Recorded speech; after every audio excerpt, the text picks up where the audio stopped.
Estamos aqui mais uma vez nesta manhã e a cada dia que nós recebemos como dom do Senhor, voltamos para Ele o nosso coração e dizemos muito obrigado.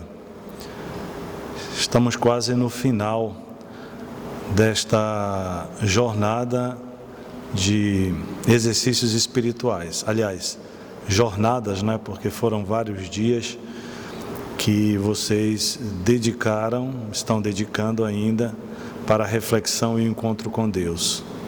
Seja em Jaboatão, seja nas próprias comunidades. E esta reflexão de hoje, eu gostaria de apresentar a vocês com o tema Salesiano, homem consagrado e profeta reconciliado com Deus e com os irmãos. O itinerário que nós fizemos, marcado pela gratidão, pelo reconhecer a bondade e o amor de Deus,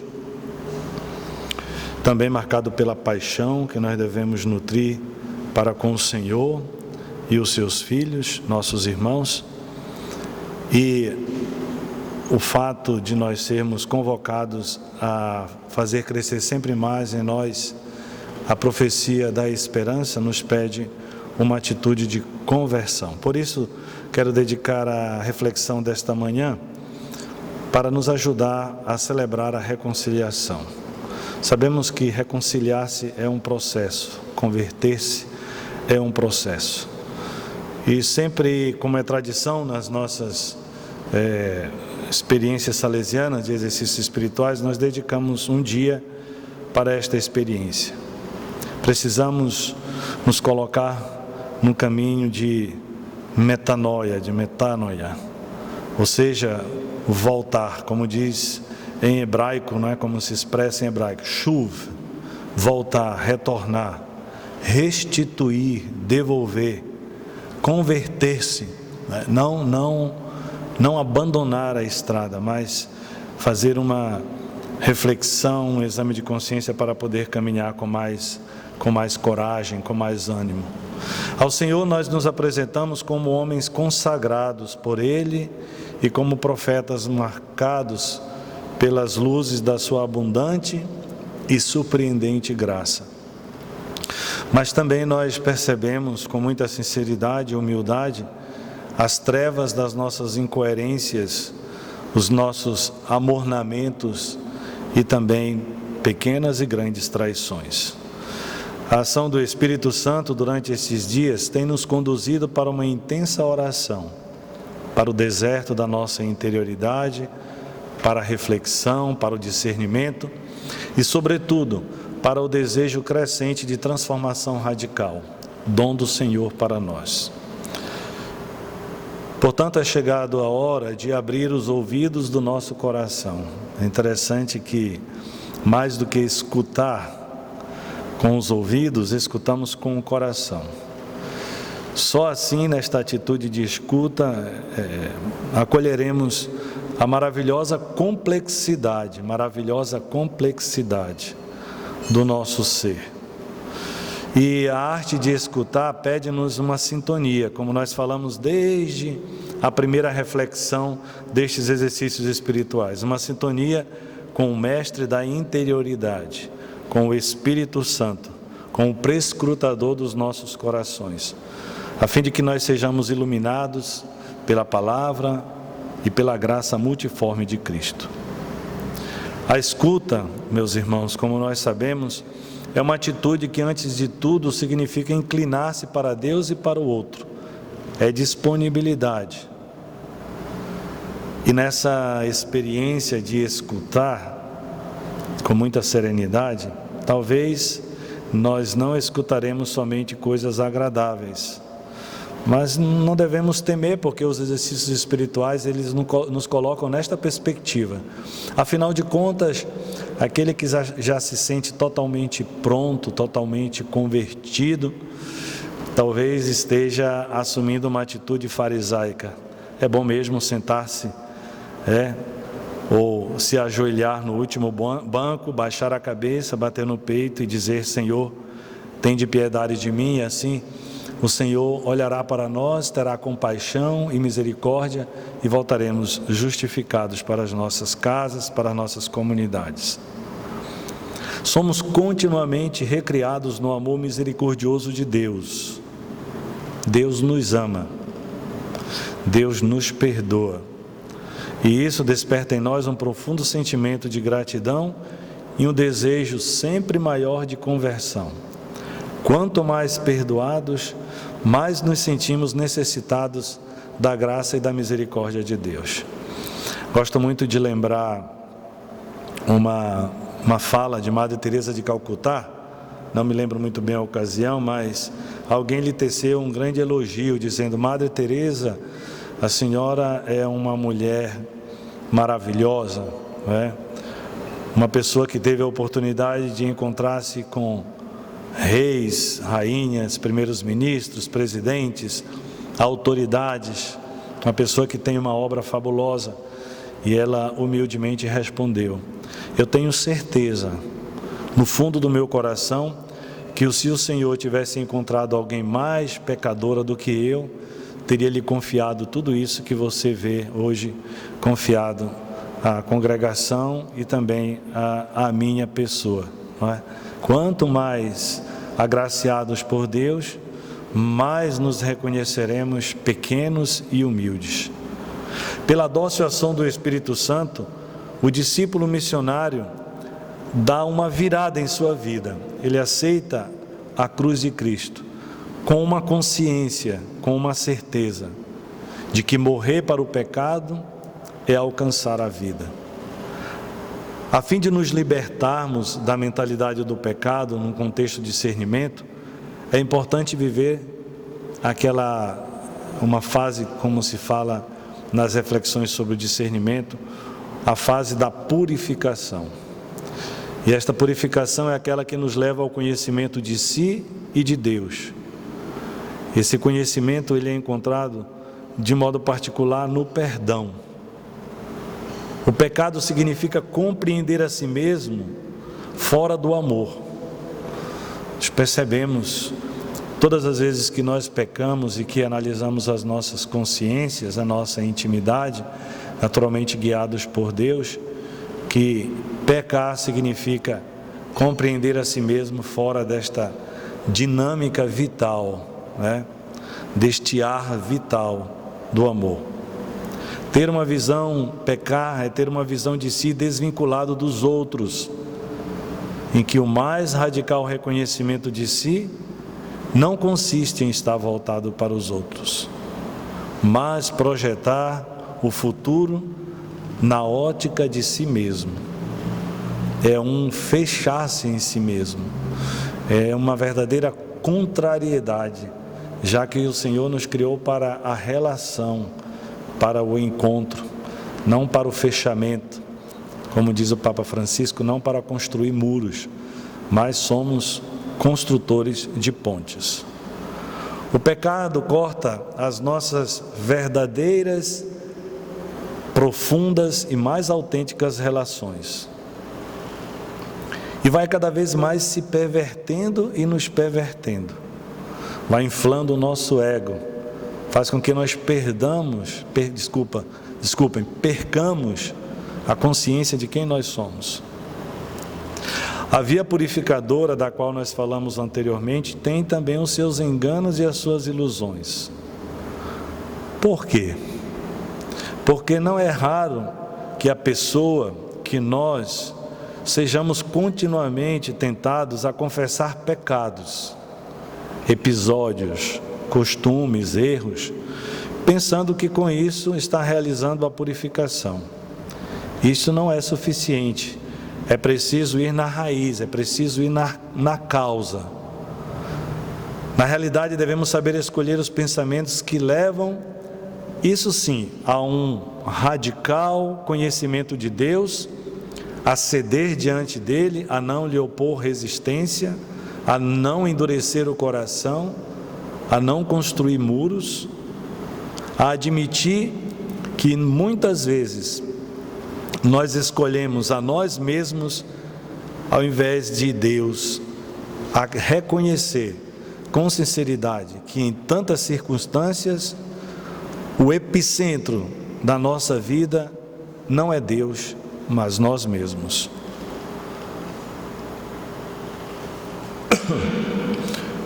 Se nós nos lembrarmos e se nós escolhermos a Cristo, tudo lembrará a Cristo, a sua misericórdia, a sua proximidade, o seu perdão, e nos levará a Ele. E a partir desta experiência nós o encontraremos, veremos a sua presença em todas as realidades. Mas se nós escolhemos a nós mesmos, nós nos dispersamos, esquecendo-nos do nosso próprio ser, esquecendo-nos das nossas relações mais profundas. Devemos admitir, iluminados pelo Espírito Santo de Deus, não só o pecado, aliás, admitirmos o pecado, a raiz, a fonte da nossa vida, das nossas atitudes muitas vezes equivocadas, e não somente os seus derivados. Ir na raiz, para que com a força de Deus possamos nos deixar transformar. Um exercício salutar é nos colocarmos diante dos valores do Evangelho para fazermos esta meditação e nos confrontar com os valores que estamos assumindo na nossa vida pessoal. O que é que Jesus não aceita? O que é que Jesus considera impossível conciliar na vida de uma pessoa, na vida de um religioso, na nossa vida, em síntese, com os valores profundos do Evangelho? O que é, portanto, contrário ao Evangelho? E aqui eu gostaria de citar rapidamente, porque depois vocês terão esse texto em mão, e o texto os ajudará a refletir melhor sobre uma reflexão sobre o pecado pessoal. O que significa o pecado pessoal? Cito alguns pontos. Primeiro, falta de solidariedade, amor e compaixão. Tais atitudes negam a abertura do ser humano para o outro, o deixar-se tocar pela dor do outro, o aprender a fazer-se dom, oferta de si mesmo. Daí vem a incapacidade de enxergar mesmo vendo. Cegos que veem, mas não enxergam, não percebem.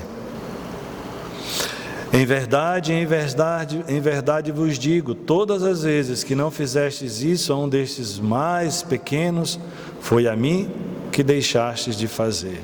Mateus capítulo 25, versículo 45. Segundo, a experiência do pecado pessoal nos revela uma espécie de autossuficiência farisaica. A autossuficiência nos fecha para a graça de Deus. Deus quer, na sua infinita misericórdia, se doar, mais do que dar coisas. Porém, ao bastar-nos a nós mesmos, passamos a idolatrar a nós mesmos, a ser o centro de tudo. O fariseu, de pé, orava assim em seu íntimo: Deus, eu te agradeço porque não sou como os outros, ladrões, desonestos, adúlteros, nem como este publicano. Lucas capítulo 18, versículo 11. Uma outra dimensão, a omissão, que significa acomodar-se, não esforçar-se o suficiente para produzir bons frutos. Meus irmãos, os inúmeros dons que nós recebemos do Senhor devem frutificar. Devemos ser sempre conscientes de que sem Ele nada nós podemos fazer. Já diz o provérbio popular de que o pouco com Deus é muito. O que o Senhor não deseja são discípulos missionários estacionários, inertes e acomodados. Eis o que nos diz Mateus no capítulo 25, versículo 26. servo mau e preguiçoso, sabias que eu colho onde não plantei e que ajunto onde não semeei. Um outro aspecto que nos ajuda a refletir sobre o pecado pessoal significa omitir-se de buscar com dedicação os verdadeiros valores evangélicos. E aí vem a pergunta: o que eu considero como o verdadeiro tesouro da minha vida? Onde está o epicentro da minha existência? Nos ajuda a iluminar este aspecto o Evangelho de São Lucas, no capítulo 12, versículo de 20 a 21. Acumular tesouros para si mesmo é não tornar-se rico diante de Deus. Mas Deus lhe diz: tolo, ainda nesta noite tua vida te será retirada. Para quem ficará o que acumulaste? Assim acontece com quem ajunta tesouros para si mesmo, mas não se torna rico diante de Deus. Um outro aspecto, falta de gratidão, foi uma das primeiras reflexões nossas. Saber voltar para agradecer. Os 10 leprosos curados não foram 10 os curados, e os outros 9, onde estão? Não houve quem voltasse para dar glória a Deus, a não ser este estrangeiro? Saber voltar para agradecer é a atitude de quem se coloca na perspectiva da gratuidade, que caracteriza a ação de Deus para conosco. Causar a queda dos pequenos e fracos. Nós sabemos muito bem, por sermos religiosos, e muitos de nós religiosos sacerdotes, por sermos educadores, que nossas atitudes, nossas palavras, gestos têm um grande peso. Não podemos ser causa de escândalo e de queda para os mais frágeis. No nosso processo de conversão contínua, vamos aprendendo que nada é neutro. Quanto poder tem uma atitude nossa ou uma palavra, seja ela positiva, seja ela de cunho negativo. Por isso, é preciso usar de prudência, sagrado respeito, sabedoria, delicadeza espiritual no trato com todas as pessoas, sobretudo com as crianças, adolescentes e jovens. Mateus 18, versículo 7. Ai do mundo pelas ocasiões de pecado. É inevitável, sem dúvida, que elas ocorram, mas ai daquele que as provoca. E por fim, blasfemar contra o Espírito Santo, o que quer dizer ter medo, não dar testemunho do amor, ou seja, aprisionar, a força de Deus, a vida de Deus, o Espírito de Deus. Portanto, meus irmãos, nós somos convidados hoje, nesta manhã, a dedicar um tempo especial para o nosso exame de consciência, para a nossa reflexão, para o nosso encontro sincero com Deus. E seria tão bom que cada um, na sua liberdade, pudesse também celebrar o sacramento da reconciliação. Junto com este material que acabei de partilhar em breves pinceladas com vocês, será também oferecido um roteiro para um exame de consciência a partir das bem-aventuranças. Continuo rezando a Deus e pedindo a Deus que ilumine a cada um de vocês para que esta experiência dos exercícios espirituais possa despertar no seu coração o desejo da conversão. Tenho certeza que esteja aí em Jaboatão, como também nas comunidades, vocês fizeram um momento de oração antes da nossa meditação, mas vamos concluir este momento rezando um Pai Nosso, colocando-nos nas mãos misericordiosas e bondosas de Deus. Pai nosso, que estais nos céus, santificado seja o vosso nome, venha a nós o vosso reino, seja feita a vossa vontade, assim na terra como nos céus. O pão nosso de cada dia nos dai hoje. Perdoai-nos as nossas ofensas, assim como nós perdoamos a quem nos tem ofendido. E não nos deixeis cair em tentação, mas livrai-nos do mal. Amém.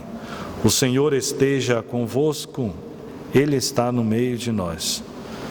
Pela intercessão de São João Bosco, desça sobre todos vós a bênção misericordiosa de Deus. Pai, Filho e o Espírito Santo. Amém. Um bom dia, uma boa meditação e um bom exame de consciência.